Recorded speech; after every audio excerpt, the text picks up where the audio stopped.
After logging in the KPay POS app, tap Settlement at the bottom right corner.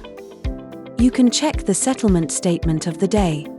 After confirming that the settlement is correct, tap Preview Statement.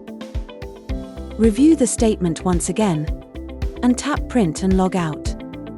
Once the settlement statement is printed, the screen will display Successful. The settlement statement will be printed out automatically. You can tap Print Transaction Statement to print out the detailed transaction information. After confirming that the transaction statements for the day are correct, tap Print. Transaction statement printing completed, the system will log out automatically. If you encounter any issues while using the product, feel free to contact us.